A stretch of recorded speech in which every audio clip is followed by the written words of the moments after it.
CID 2 में एक बार फिर से कहानी ने खतरनाक मोड़ ले लिया है। दया अब खून पर खून किए जा रहा है। कई पुलिस अफसरों की हत्या कर चुका है दया, जिससे पूरे पुलिस डिपार्टमेंट में हड़कंप मच गया है। पहले जिसे ईमानदारी की मिसाल माना जाता था, अब उसी पर सबकी नजरें शक से उठ रही हैं। लेकिन सवाल ये है कि क्या वाकई दया गुनहगार है या कोई उसे फंसा रहा है।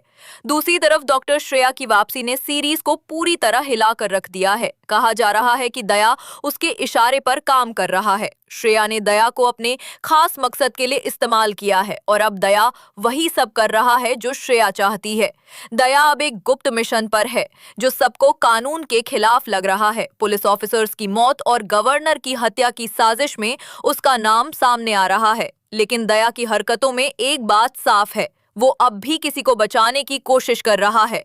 लेटेस्ट एपिसोड में दिखाया गया है कि दया दिल्ली पहुंचता है और गवर्नर को किडनैप कर लेता है। लेकिन उसी वक्त वो पूर्वी और अभिजीत को एक मैसेज करता है। उस मैसेज में दया ने कहा कि वो बहुत बड़ी मुसीबत में है और मदद चाहिए। दूसरी ओर संजय नरवेकर की एंट्री ने शो को और भी रहस्यमय बना दिया है। वो सुप्रिटेंडेंट ओमकार सावंत के रोल में है और उनका मानना है कि दया दोषी है। ओमकार किसी भी हाल में दया को पकड़ना चाहता है और अब उसके पास कुछ सबूत भी आ चुके हैं।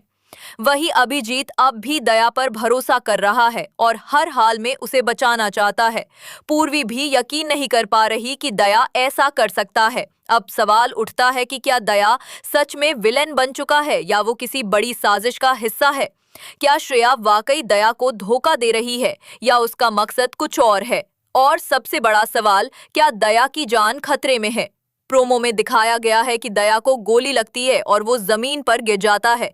क्या यही है दया की कहानी का अंत या अब शुरू होगा असली खेल। अगर आप चाहें तो मैं इस कहानी का अगला भाग भी बना सकता हूं, जिसमें बताया जाए कि दया की गोली लगने के बाद क्या होता है।